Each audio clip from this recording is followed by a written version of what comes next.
दुर्गादास के बारे में पढ़ते हैं। देखो, दुर्गादास का जन्म हुआ था जोधपुर के अंदर, एक गांव पड़ता है सालवा, वहां पर जन्म हुआ था। माताजी का नाम था नेत कंवर,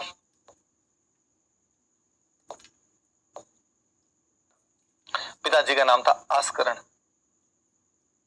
कहते हैं आस्करण जी की 3 रानियां थी, नेत कंवर तीसरी रानी थे, लेकिन इस पत्नी से अपनी कम बनती थी, इसलिए उन्होंने जब भी बेटा हुआ, जैसे ही नेत कंवर के बेटा हुआ था दुर्गादास के होने के बाद में, और उन्होंने माँ बेटे दोनों को अलग कर दिया और इनको एक गांव दे दिया था, जागीर का एक गांव मिल गया था। गांव का नाम था लुणेवा, जोधपुर में गांव पड़ता है, और वहां पर माँ बेटे रहा। तो दुर्गादास का जो बचपन था वो अपनी माता के पास ही बीता था, पिता का साया नहीं मिल पाया था। पिता अपनी 2 रानियों के साथ अलग रहते वो तो कोई बात नहीं, बताते और नहीं थे कभी किसी को कि भाई दुर्गादास मेरा बेटा है, मेरी एक ऐसी कोई रानी भी और। कहते हैं एक बार दुर्गादास लुणेवा गांव में अपने खेत के अंदर रखवाली कर रहे थे, और पास से जसवंत सिंह के ऊंट निकल रहे थे। जसवंत सिंह जोधपुर के राजा, ऊंट निकल रहे थे, और ऊंट को जो चराने वाले थे वो थोड़े पीछे रह गए थे। ऊंट खेत में घुस गए, नुकसान करने लगे, तो दुर्गादास ने लठ लिया, लठ लेकर उनको निकालना शुरू किया तो पीछे से वो ऊंट चराने वाले आ गए, और उन्होंने कहा, अरे मूर्ख, ऐसे क्या कर रहा है, तू जानता नहीं किसके ऊंट है।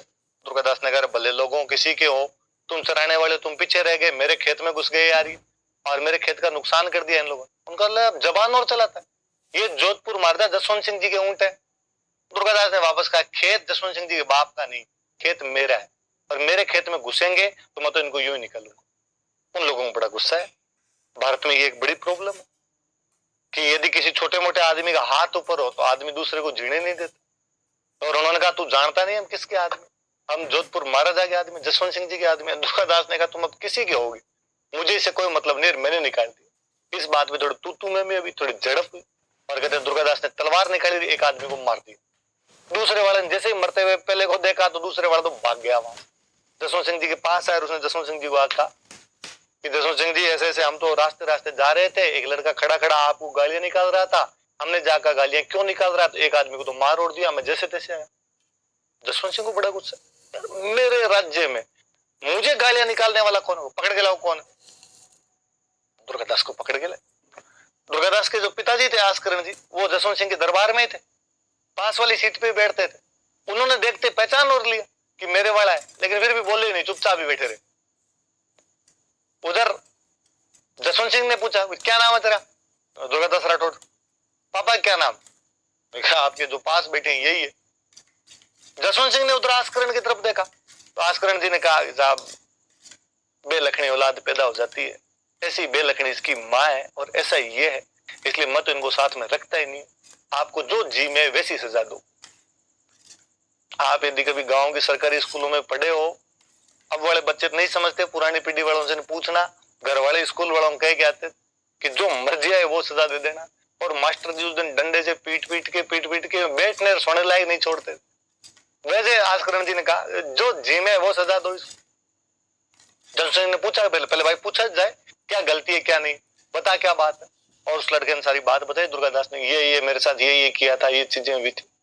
जसवंत सिंह को लगा गलती नहीं है इस बच्चे की, और उन्होंने बातों बातों पूछा कि कल कैसे मारा था उस आदमी को। और दूसरे वाला पास ही खड़ा था, दुर्गादास की नजर उस पे थी, पहले दिन से वो गालियां निकाल के भागा हुआ था। कहते दुर्गादास ने तलवार निकाली और वहीं दूसरे आदमी को वहीं पे मार दिया। और जसवंत सिंह क्या राजीव है। जसवंत सिंह अब तक की बातचीत में ये भी समझ गए थे गलती मेरे आदमी में, गलती इस लड़के की नहीं है। और जसवंत सिंह राजी इस बात से, यार मेरी नजरों के सामने, मेरे दरबार के अंदर लड़का कितना निर्भीक है, कितना नीडर है कि मेरे आदमी को मार देता है। और उसने कहा कि मिस्टर दुर्गादास, आज से तुम मेरे पास वाली सीट पे बैठोगे। दुर्गादास के पापा कहा कि आस्करण जी, आज के बाद आप सामने जाके बैठोगे। और कहा आज के बाद दुर्गादास मेरा एकदम प्रमुख मंत्री। और तब उन्होंने वो कहा कि जसवंत कहो जोय को घर रखवाड़ो दुर्गड़ो, साची कीधी सोए अच्छी आस्करण वत। जसवंत कहो जोय ढूंढ कर जसवंत सिंह ने कहा, घर रखवाड़ो दुर्गड़ो, इस दुर्ग की रक्षा कोई करेगा तो वो दुर्गादास करेगा। अच्छी कीधी सोए अच्छी आस्करण, साची कीधी सोए अच्छी आस्करण। और आस्करण के बेटे ने उस बात को सत्य साबित कर दिया था। अभी मैंने बताया कि 30 साल तक वो लड़ा था, केवल किस लिए कि मेरा राजा मुझे कह के गया है कि मेरे बेटे की रक्षा करनी है, मेरा राजा मुझे कह के गया है कि राज्य की रक्षा करनी है। स्वामी भक्ति का इतना बेहतरीन उदाहरण ना भूतो ना भविष्य है।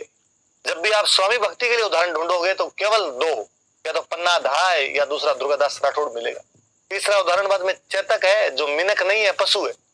मनुष्यों में वो स्थान जो दुर्गादास और पन्नाधाय ने ग्रहण किया है, वो शायद ही कहीं पर इस प्रकार के कोई दूसरी चीजें मिलती होगी हमको। वो दुर्गादास जी थे भाई। फिर आगे तो फाइनली कहते हैं 1708 में अजीत सिंह जी यहाँ पे राजा बन गए। अजीत सिंह जी के राजा बनने के बाद और दुर्गादास जी के साथ बन्नी बंद हुई। अब क्या था कि अजीत सिंह जब बच्चा था तब से संभालता कौन था जोधपुर को? दुर्गादास। संधि करनी है तो कौन करेगा? दुर्गादास। कहीं लड़ाई करने जाना तो कौन जाएगा? दुर्गादास।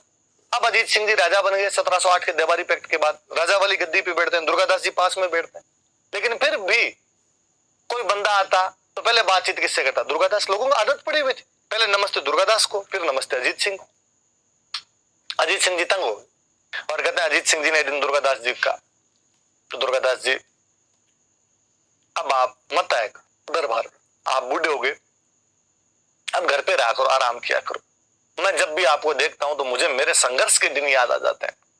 दुर्गादास जी इन बातों को समझ नहीं पाए और दुर्गादास जी दिल्ली दरबार में आ जाया करते थे। पर कहते हैं एक दिन अजीत सिंह जी ने उनके घर पर एक बंदा भेजा। दुर्गादास जी सो रहे थे, उठे, बंदा आगे तैयार था। बताओ भाई, क्या अजीत सिंह जी ने आपके लिए मतीरा भेजा है, मतीरो भेजा है। दुर्गादास जी इसका मतलब समझ रहे थे, वो सिंबल था एक, मती रो, मत रहो या मत रहो, अब मुझे मत दिखो यहां से। दुर्गादास जी कुछ भी नहीं बोले, चुपचाप। जब भी किसी व्यक्ति को देश निकाला दिया जाता था, डिपोर्ट किया जाता था, काले कपड़े पहने, काला घोड़ा लिया और मारवाड़ की सीमा से निकलकर मेवाड़ चले गए थे। मेवाड़ में अमर सिंह सेकंड राजा हुआ करते थे, उधर अमर सिंह सेकंड के पास में चले गए। उन्होंने उनको बाद में एक तो विजयपुर की जागीर दे दी थी और एक रामपुरा की जागीर दे दी थी। ये दो जगह दे दी थी। बाद में दुर्गादास जी वहीं रहे थे। किसी आदमी का, आप स्वामी भक्ति का चरम देखिए कि जब उस व्यक्ति को कहा गया कि जिस राजा को तूने बनाया है, जिस राज्य को तूने बचाया, उस राज्य को छोड़ के जाना है, वो राजा ये ऑर्डर दे रहा है जिसको 30 साल तक पाला था, पाल पोस कर बड़ा किया था, अब आप यहां पर नहीं रह सकते।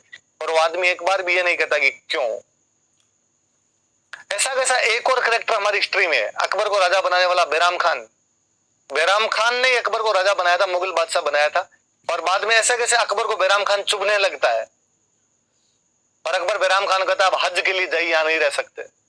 लेकिन जब बैराम खान को यह कहा गया तो बैराम खान विद्रोह करता है, लड़ाई करता है, अपने अधिकार छीनने के प्रयास करता है। दुर्गादास जी यहां पर इसलिए और ऊंचे हो जाते हैं कि उन्होंने उस समय भी चूं तक नहीं करने का, राजा का ऑर्डर है। स्वामी उस समय जसवंत सिंह जी थे, अब स्वामी अजीत सिंह। यदि ऑर्डर यहां नहीं रहने का तो मैं यहां से चला जाऊं। और यहां से मेवाड़ चले गए थे, फिर मेवाड़ से फाइनली कहते हैं उज्जैन चले गए थे और उज्जैन में वहीं पे मृत्यु हुई थी। उज्जैन शिप्रा नदी के किनारे बसा हुआ है, उस शिप्रा नदी के किनारे दुर्गादास राठौड़ की छतरी बनी हुई। याद रखना, कोई पूछ लेगा कि दुर्गादास राठौड़ की छतरी कौन सी नदी किनारे बनी हुई? शिप्रा नदी किनारे। कहां पर बनी थी? उज्जैन। उज्जैन रहा करते थे बाद में अपने अंतिम समय के अंदर। तो ये बातें भी थोड़ी सी याद रखना।